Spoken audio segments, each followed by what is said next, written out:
Good evening, visitors. Welcome to the Australian War Memorial's Last Post ceremony. My name is Emily Hiles, and joining us today from the Australian Army is Warrant Officer Class 1 Virginia Morris. This evening, we warmly welcome one recruit training unit from the Royal Australian Air Force Base, Wagga Wagga, New South Wales. We welcome the veterans who have served, those that are still serving, and the families that love and support them. The live stream of this ceremony is made possible by the Returned and Services League of Australia and the RSL and Services Clubs Association. We welcome members who are watching the broadcast of this ceremony across Australia. During this evening's ceremony, wreaths will be laid at the base of the Pool of Reflection by visitors to the memorial. If you're able, please stand and join in singing the National Anthem.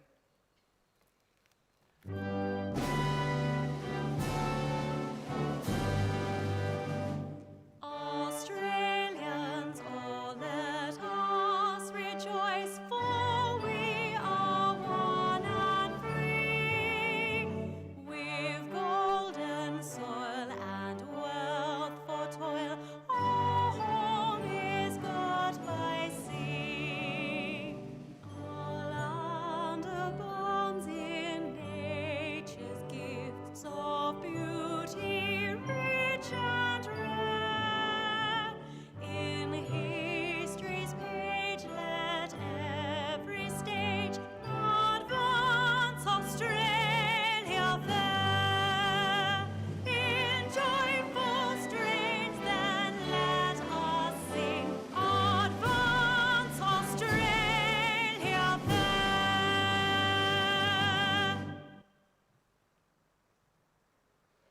Please be seated if able.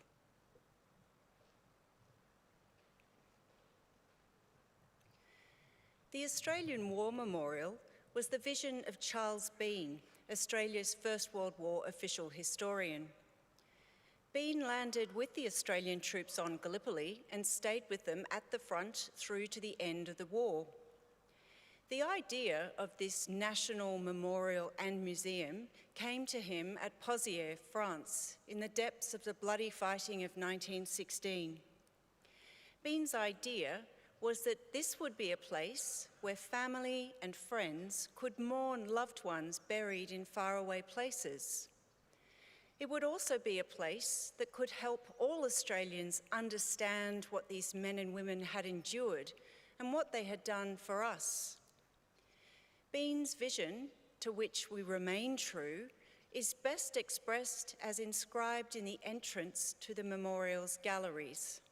Here is their spirit, in the heart of the land they loved, and here we guard the record which they themselves made.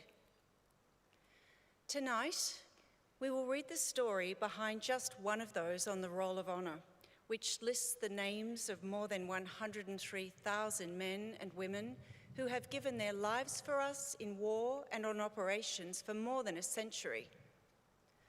But first, we present a lament, Flowers of the Forest. Wreaths and floral tributes will now be laid at the base of the Pool of Reflection.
Today we remember and pay tribute to Private John Patrick Hennessy. John Hennessy was born in North Melbourne in 1891. He was one of 5 children born to William and Alice Hennessy between 1889 and 1900. Little is known of John's early life. Before the outbreak of the First World War, he was working as a labourer in Melbourne. John Hennessy enlisted in the Australian Imperial Force on the 24th of September 1914. He was assigned to the 14th Infantry Battalion in the rank of private and began his initial training at Broadmeadows Camp. After 3 months, Hennessy left Australia on the 22nd of December on HMAT Berrima. Hennessy arrived in Egypt in early February and he joined the rest of the 14th Battalion to continue training. As the battalion prepared to leave Egypt in preparation for the landing at Anzac Cove at the beginning of April, Hennessy was admitted to hospital suffering from an infection.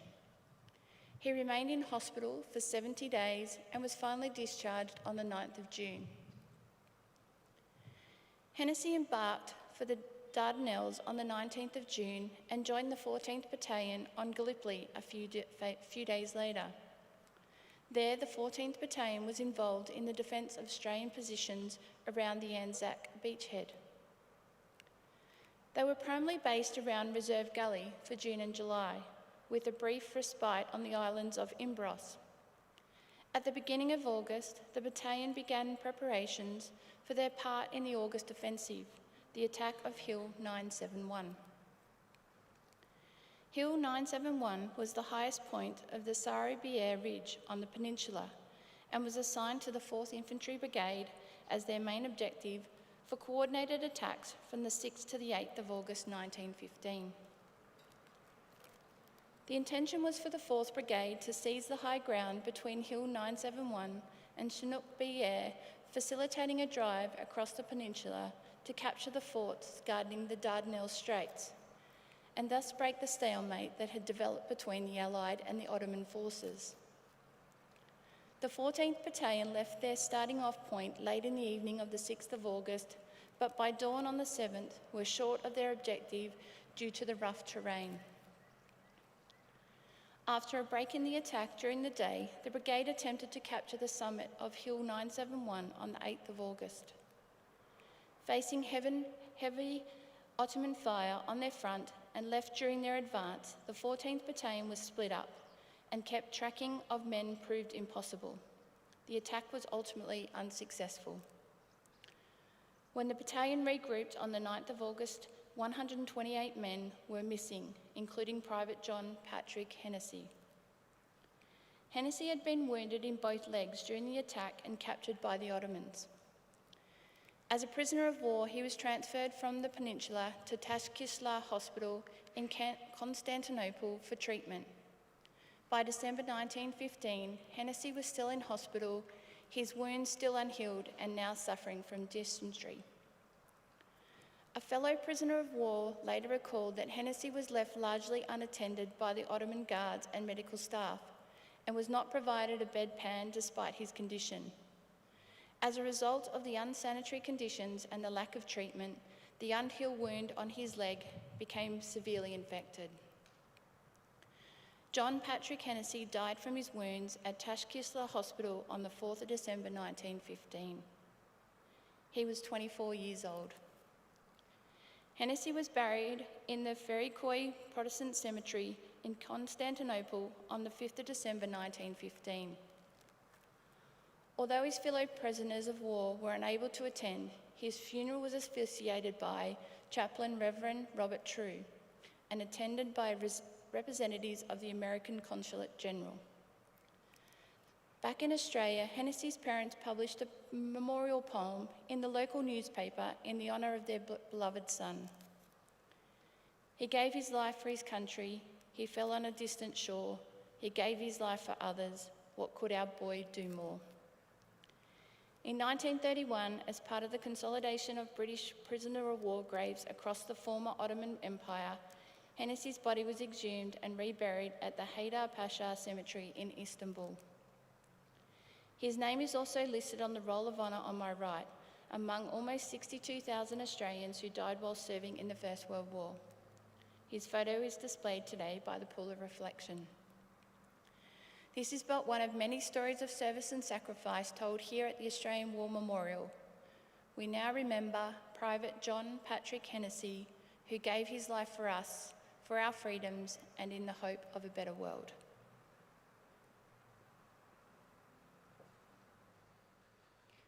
Please stand for the reading of the Ode and the sounding of the last post.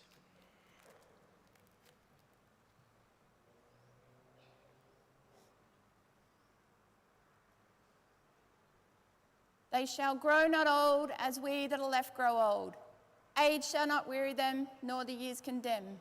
At the going down of the sun and in the morning, we will remember them. We will remember them.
Lest we forget.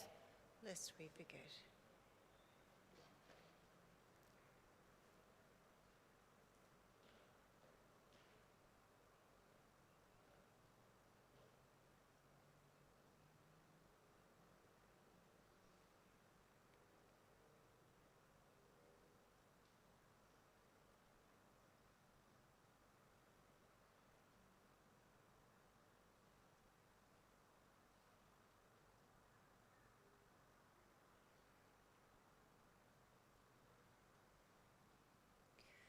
We leave you this evening with the words of the memorial's founder, Charles Bean. Many a man lying out there at Pozières or in the low scrub at Gallipoli, with his poor, tired senses barely working through the fever of his brain, has thought in his last moments, well, it's over. But in Australia, they will be proud of this. Ladies and gentlemen, that concludes the last post ceremony. On behalf of our director, staff and volunteers, thank you for visiting the Australian War Memorial today and for your continued support of the Memorial's development project. We wish you all a very pleasant evening.